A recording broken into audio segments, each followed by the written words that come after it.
Welcome to sweet stories. ఈ వీడియోలో బా లెటర్తో స్టార్ట్ అయ్యే trendy baby boys and girls నేమ్స్ని విత్ మీనింగ్స్తో సహా చూపిస్తున్నాను. వీడియోని చూస్తూ అప్కమింగ్ రివ్యూలోకి వెళ్ళిపోదాం. జగదాత్రి కేదార్ జేడీకేడీగా మారి మినిస్టర్ కొడుకు ఆదిత్యని కిడ్నాప్ చేసి కిరణ్కి అప్పచెప్పి ఒక ప్లేస్లో దాచమని చెప్తారు. మినిస్టర్ అంతటా మినిస్టరే కోర్టుకి పరిగెత్తుకుంటూ వెళ్ళి మైనర్ పద్మని చంపింది తన కొడుకే అని ఒప్పుకునేలా చేయాలని ఒక పెద్ద ప్లాన్ వేసుకుంటారు జేడీ వాళ్ళైతే. సో ఏమీ తెలియనట్టు జేడీకేడీ సాధు సార్ ఉండే ఆఫీస్కి వచ్చేస్తారు. అప్పుడే మినిస్టర్ అండ్ మినిస్టర్ ఆఫీసర్ ఎవరైతే జేడీ వాళ్ళ పైన ఆఫీసర్ ఉన్నారో న్యూ క్యారెక్టర్ విశాల్ మిశ్రా వాళ్ళిద్దరూ ఆఫీస్కి వస్తారు. ఏయ్ జేడీ జేడీ నా కొడుకు ఎక్కడా అని చెప్పి అడుగుతూ ఉంటారు.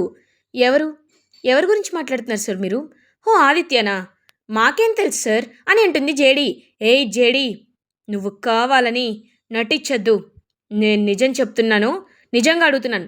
నా కొడుకు నువ్వే కిడ్నాప్ చేసావని నాకు తెలుసు అని చెప్పి అంటారు.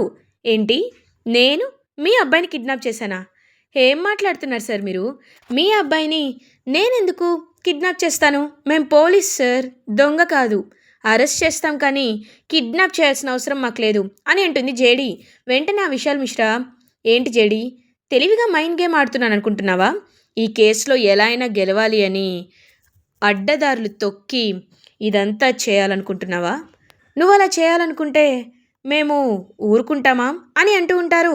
చూడండి సార్, మీరేమైనా అనుకోండి, ఎన్నైనా అనుకోండి, బట్ మాకు మాత్రం వాడు ఎక్కడున్నాడో తెలీదు అని గట్టిగా చెప్తారు.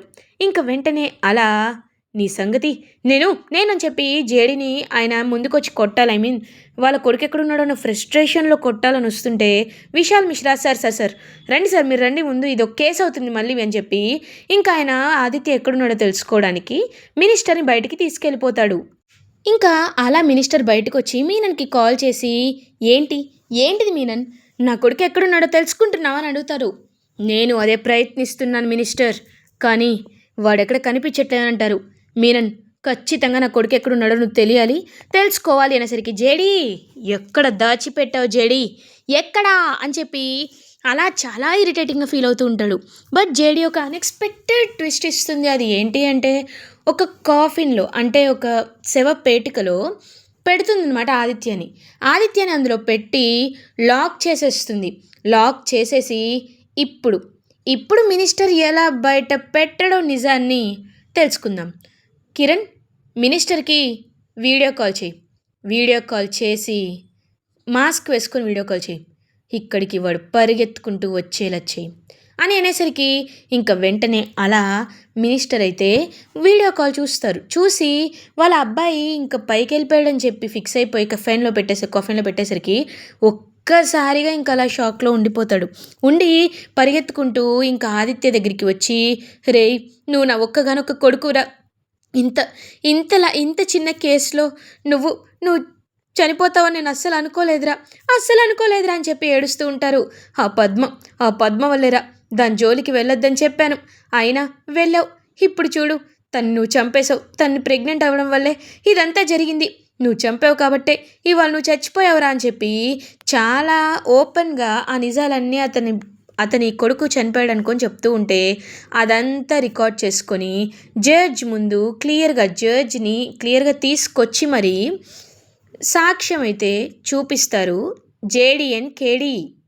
సో ఇంకా అప్పుడే జడ్జ్ అదంతా క్లియర్గా ఆదిత్యనే చేశాడు అని తెలుసుకొని ఒక్కసారిగా షాక్లో ఉండిపోతారు. ఇంకా వెంటనే అలా అక్కడి నుండి చూస్తూ చాలా కోపంగా, మీరు వీడిని చంపేశారా జేడీ అని అడుగుతారు. లేదు సార్, వాడు బ్రతికే ఉన్నాడు.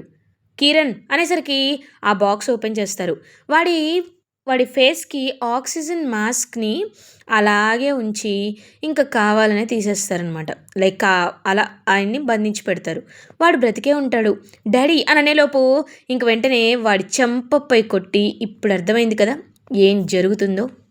ఇంకా అలా వాడిని జైల్లో పెట్టి చాలా అంటే చాలా క్లియర్గా ఇంకా అంతా వాడే మైనర్ అమ్మాయిని చంపాడు, ప్రెగ్నెంట్ వాడి వల్లే అని చెప్పి మొత్తం తెలుసుకొని ఇంకా అలా అక్కడి నుండి వెళ్ళిపోతారు.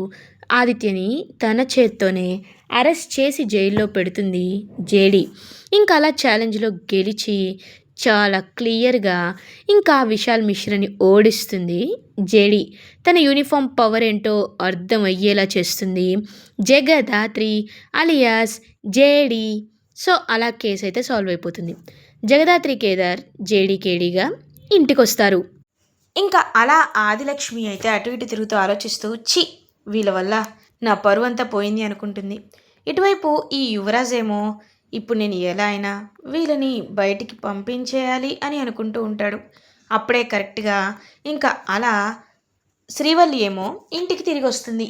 ఇంకా శ్రీవల్లిని చూస్తూ చాలా హ్యాపీగా ఫీల్ అవుతుంది జగదాత్రి. శ్రీవల్లి వచ్చేసావా, నాకు చాలా అంటే చాలా సంతోషంగా ఉంది, రామ్మ అని చెప్పి ఇంక పాపం ఎంతో హ్యాపీగా శ్రీవల్లిని అయితే లోపలికి తీసుకొని వస్తారు. ఇంక శ్రీవల్లి ఏమో వదిన ఏమైంది వదిన, ఎందుకు అలా ఉన్నారు అని చెప్పి అడుగుతూ ఉంటే కరెక్ట్గా అదే టైంకి ఏయ్ నువ్వు ఈ ఇంట్లో ఉండడానికి వీల్లేదు అని అంటుంది. వెంటనే నిషిక ఏంటి ఏమైంది వదిన, సడన్గా ఎందుకు ఇలా మాట్లాడుతున్నారు అని అడుగుతుంది. సడన్గా కాదు, నిజంగానే చెప్తున్నాను, నువ్వు ఈ ఇంట్లో ఉండడం వల్ల మా అత్తయ్య పరువే పోతుంది, అందుకే నువ్వు ఈ ఇంట్లో ఉండడం కరెక్ట్ కాదని మేము అనుకుంటున్నామని చెప్పి ఇంక అంటుంటే అప్పుడే వెంటనే సుధాకర్ వాళ్ళు అక్కడికి వస్తారు. ఏంటమ్మా ఈ మధ్య ఇంట్లో వాళ్ళందరిపై కాన్సన్ట్రేట్ చేయడమే మీ పని అయిపోతుందా? అయినా శ్రీవల్లికి ఒక మంచి పెళ్లి చేసిన తర్వాతే కదా ఈ ఇంట్లో నుండి పంపించాలి అనే ఒక ఆలోచనని తీసుకున్నాం, కానీ ఆ విషయాన్ని నువ్వు ఎందుకు అర్థం చేసుకోవటం లేదు అని అనేసరికి ఒక్కసారిగా అలా ఇంకా షాక్లో ఉండిపోతుంది నిషిక. ఇంక వైజయంతి ఏమో చూడుబో తనకి పెళ్లి చేయడంలో నాకు ఎలాంటి ఇబ్బంది లేదు, కానీ అనేలోపు ఇంకా ఇంకా మాట్లాడొద్దు, నేను చెప్పింది నీకు ఒక్కసారి గుర్తుందని అనుకుంటున్నాను, పదే పదే గుర్తు చేయకూడదని అనుకుంటున్నాను.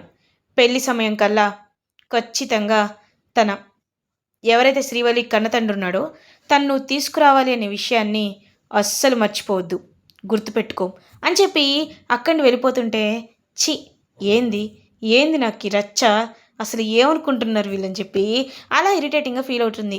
ఆదిలక్ష్మి ఏమో ఇదేదో నాకు పనికొచ్చే విషయంలాగే ఉందే, కానీ ఏం క్లారిటీ రావట్లేదే, శ్రీవల్లి అనాథన్నారు, మరి వాళ్ళ నాన్నని తీసుకురమ్మని ఈ వైజయంతితో చెప్తున్నారు, అసలు ఏంటి ఏంటి వీళ్ళ కాన్సెప్ట్ ఏంటి నాకేం అర్థం కావట్లేదని చెప్పి అలా ఆలోచనలో అయితే పడుతుంది వైజయంతి. కరెక్ట్గా అప్పుడు ఆదిలక్ష్మి ఇంకప్పుడే కరెక్ట్గా యువరాజ్ వాళ్ళతో మాట్లాడుతూ ఉంటుందన్నమాట వైజయంతి అయితే.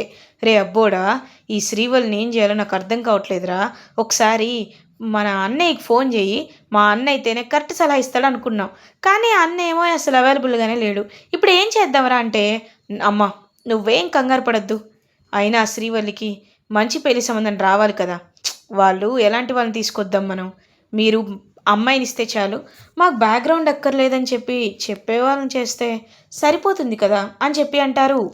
ఇంకా ఒక్కసారిగా ఆదిలక్ష్మి తెలుసుకొని షాక్లో ఉంటుంది. ఓహో ఇదా విషయం, అంటే ఈ శ్రీవల్లి ఏమో సుధాకర్ కూతురన్నమాట, కానీ ఈ వైజయంతి తన భర్తపై తిన్నిందని తనపై వేసుకుంది, ఈ విషయం ఇంట్లో వాళ్ళకి తెలీదు. అబ్బా ఏం ట్విస్ట్ ఇది, ఇప్పుడు చూడు ఎలా అడ్డం పెట్టుకొని ఈ ఇంట్లో వాళ్ళందరి పరువుని తీస్తాను అని చెప్పి చాలా అంటే చాలా గట్టిగా ఫిక్స్ అవుతుందన్నమాట. అలా ఇంకా ఫిక్స్ అయ్యి వెంటనే ఒక ప్లాన్ అయితే వేసుకుంటుంది ఆదిలక్ష్మి. కరెక్ట్గా అప్పుడే ఇంకా అలా కమలాకర్ ఏమో హాల్లోకి వస్తారు. అన్నయ్య వదిన అందరూ ఒకసారి రండి అని చెప్పి అందరినీ అయితే పిలుస్తారు. పిలిచి వెంటనే చెప్పడం అయితే స్టార్ట్ చేస్తారు.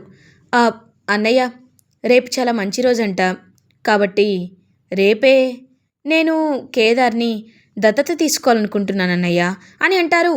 ఒక్కసారిగా ఇంకా అలా షాక్లో ఉండిపోతుంది వైజయంతి. ఇదిగో మరిది ఇప్పుడే అంత తొందర వచ్చింది నీకు, ఆయన తీసుకోవాలని ఎందుకు అనుకుంటున్నావు నువ్వు అని చెప్పి అడుగుతుంటే అదేంటి వదిన ఈ విషయం నేను ముందే చెప్పాను కదా, ఇదేమీ నేను కొత్త కాదు కదా చెప్పడం, నేను నిజమే చెప్పాను కదా అని చెప్పి అంటారు.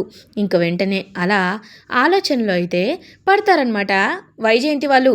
వెంటనే యువరాజ్ బాబాయ్ నువ్వు చెప్పింది కరెక్టే బాబాయ్, కాకపోతే కాస్త టైం కావాలి మాకు అని అంటారు. అయినా మీకు టైం ఎందుకురా, చెప్పాను కదా ఎప్పటికీ వీరిద్దరూ రామలక్ష్మణుల్లా కలిసే ఉండాలి, నేను చెప్పేది జాగ్రత్తగా విను, అదేంటంటే ఒకటే, కేదారి ఇంటి వారసుడిగా ఎంత త్వరగా ఉంటే నా మనసుకి ఎంత ప్రశాంతంగా ఉంటుంది. అయినా నేను దుబాయ్ వెళ్ళాల్సిన టైం అయింది. ఎల్లుండే ఫ్లైట్. అందుకే రేపే దత్తత కార్యక్రమాన్ని పెట్టుకొని తర్వాత వెళ్తాను అని చెప్పి అంటారు. అది కాదు బాబాయ్ రేయ్, నేను ఫిక్స్ అయ్యాను. ఇంకా ఈ కార్యక్రమాన్ని ఆపడానికి వీల్లేదు అనేసరికి ఇంకా చాలా అంటే చాలా హ్యాపీగా ఫీల్ అవుతారు. పాపం జగదాత్రి అండ్ కేదార్, సుధాకర్ కూడా మనసులో చాలా హ్యాపీగా ఫీల్ అవుతారు. కానీ వైజయంతి వాళ్ళు మాత్రం ఏంటి ఇలా జరిగింది, అసలు నేనేమనుకున్నాను, ఇక్కడేం జరిగింది ఛీ అని చెప్పి ఇంకా అలా చాలా అంటే చాలా ఇరిటేటింగ్గా ఫీల్ అవుతారు. కరెక్ట్గా అప్పుడే ఇంకా దత్తత కార్యక్రమానికి అన్ని ఏర్పాట్లు జరుగుతూ ఉంటే పాపం కేదార్కి కన్నీళ్ళు వస్తూ ఉంటాయి. వెంటనే కేదార్ చూస్తూ ఉంటాడనమాట జగదాత్రి వైపు. జగదాత్రి, కేదార్, ఎందుకు బాధపడుతున్నావు అని అంటారు. ఇది బాధ కాదు దాత్రి, ఇది ఆనంద బాష్పాలు. నాకు నిజంగా చాలా అంటే చాలా సంతోషంగా ఉంది దాత్రి. నేను దేని గురించి అయితే కలలు కన్నానో అది ఇప్పుడు నెరవేరుతుంది దాత్రి అని చెప్పి పాపం అనుకుంటూ ఉంటాడు. నువ్వేమీ ఫీల్ అవ్వద్దు కేదార్, ఖచ్చితంగా అన్నీ మంచి జరుగుతుంది. రేపు దత్తత ఒక్కసారి అయిపోయిన తర్వాత హ్యాపీగా ఉండొచ్చు అని చెప్పి పాపం ఎంతో అంటే ఎంతో హ్యాపీగా ఫీల్ అవుతారు. దత్తత కార్యక్రమం స్టార్ట్ అవ్వగానే ఇంకా శ్రీవల్లి కూడా చాలా హ్యాపీగా ఫీల్ అవుతుంది. అన్నయ్యకి ఈ ఇంట్లో గౌరవం దక్కుతుంది, నాకు చాలా అంటే చాలా సంతోషంగా ఉంది అని అనుకుంటుంటే కరెక్ట్గా అప్పుడే ఆదిలక్ష్మి ఏమో ఇంకా ప్లాన్ అయితే వేసుకుంటుంది. ప్లాన్ వేసుకొని, మీరు దత్తత కార్యక్రమం చేసుకుంటారా, ఇప్పుడు నేనేం చేస్తానో చూడండి అని చెప్పి ఇంకా చాలా గట్టిగా ఒక ప్లాన్ని ఫిక్స్ చేస్తుంది. ఇంకా అలా దత్తత కార్యక్రమం జరుగుతూ ఉంటే అప్పుడే కేదార్ వాళ్ళ తాతయ్య కూడా అక్కడికి వస్తారు. కేదార్ వాళ్ళ తాతయ్యని చూసి ఒక్కసారిగా వీలైతే షాక్ అయిపోతారు. మీరేంది ఇక్కడ అని అడుగుతూ ఉంటే, నేనే పిలిచాను వదిన, ఎందుకంటే కేదార్ వాళ్ళ తాతయ్య వస్తేనే నాకు కూడా ప్రశాంతంగా ఉంటుంది. నన్ను క్షమించండి, నేను మిమ్మల్ని చాలా బాధ పెట్టాను. కానీ ఇప్పుడు నాకు అర్థమైంది నేను ఎంత తప్పు చేశానో. మీరు చాలా అంటే చాలా మంచివారు. మీ అబ్బాయిని నేను నిజంగా నన్ను క్షమించండి అని చెప్పి ఇంకా కమలాకర్ అయితే చేతులు పెట్టుకొని నమస్కరించి చెప్తారు. ఒక్కసారిగా అలా ఇంకా షాక్లో అయితే ఉండిపోతారనమాట. వెంటనే వీరశంకర్, కేదార్ వాళ్ళ తాతయ్య, అయ్యో కమలాకర్, నిజంగా నాకు చాలా అంటే చాలా సంతోషంగా ఉంది. నీలో ఈ మార్పుని చూస్తుంటే నాకు చాలా హ్యాపీగా ఉంది. కాబట్టే ఇదంతా జరుగుతుంది అని దత్తత ఫంక్షన్ని హ్యాపీగా ఎంజాయ్ చేయాలని చెప్పి ఫిక్స్ అవుతారు. సో అప్పుడే దత్తత జరుగుతూ ఉంటే, ఒక్క నిమిషం అని అంటుంది ఆదిలక్ష్మి. వెంటనే అందరూ ఆదిలక్ష్మి వైపు చూస్తూ ఉంటారు. మళ్ళీ ఏం చేయాలనుకుంటున్నారు మీరు అని అడుగుతుంది కౌశికి. చూడమ్మ కౌశికి, నేను అడుగుతుంది ఒకే ఒకటి, అది ఏంటో తెలుసా? కేవలం కేదార్ని మాత్రమే కాదమ్మా దత్తత తీసుకోవాల్సింది, ఇంకొకరిని కూడా, ఎవరో కాదు శ్రీవల్లి అని అంటారు. ఇంకా ఒక్కసారిగా అలా షాక్లో అయితే ఉండిపోతారనమాట ఫ్యామిలీ మెంబర్స్ అందరూ. ఏంటి శ్రీవల్లినా, ఏం మాట్లాడుతున్నారు మీరు అనేసరికి, యో ఆదిలక్ష్మి, నీకు బ్రెయిన్ కానీ పోయిందా, ఏం మాట్లావే అని చెప్పి కవర్ చేయడానికి ట్రై చేస్తూ ఉంటుంది. కవర్ చేయడం కాదు, నిజం చెప్పు వైజయంతి, శ్రీవల్లి సుధాకర్ అన్నయ్య కన్న కూతురే కదా అని అనేసరికి ఒక్కసారిగా అలా షాక్లో అయితే ఉండిపోతారు వైజయంతి, యువరాజ్, నిషిక. ఏంటి ఏం మాట్లాడుతున్నారు, నోటుకొచ్చినట్టు మాట్లాడుతున్నారేంటి, అలా ఎందుకు జరుగుతుంది అని చెప్పి యువరాజ్ అంటుంటే, హలో, మీ ముగ్గురికి నిజం తెలుసని, మీ ముగ్గురు తోడు దొంగలని మాకు బాగా తెలుసు. కానీ నువ్వు ఈ విషయాన్ని ఎందుకు అర్థం చేసుకోవటం లేదో నాకు అర్థం కావటం లేదు. చూడు సుధాకర్ అన్నయ్య, నేను నీకు అబద్ధం చెప్పట్లేదు, నిజమే చెప్తున్నాను. శ్రీవల్లి కూడా మీ కన్న కూతురే, ఇది నిజం. కావాలంటే ప్రూఫ్ చూసుకోండి, డిఎన్ఏ టెస్ట్ చేసుకోండి, అప్పుడు శ్రీవల్లి గురించి మీకే తెలుస్తుంది. ఈ ఆస్తంతా కొట్టేయడానికి ఇదంతా చేస్తున్నారు అని చెప్పి ఇంకా అలా చెప్పేసరికి ఇంకా అలా ఫ్యామిలీ మెంబర్స్ అందరూ శ్రీవల్లి సుధాకర్ కన్న కూతురని, శ్రీవల్లి అండ్ కేదార్ సొంత అన్న చెల్లెలనే అతిపెద్ద నిజాన్ని తెలుసుకొని షాక్లో ఉండిపోతారు. ఇలా ఎపిసోడ్ ఎండ్ అవుతుంది. ఫర్దర్ ఎపిసోడ్ రివ్యూస్ ముందుగా మీకు కావాలి అనుకుంటే మా ఛానల్ని సబ్స్క్రైబ్ చేసుకోండి. Thanks for watching.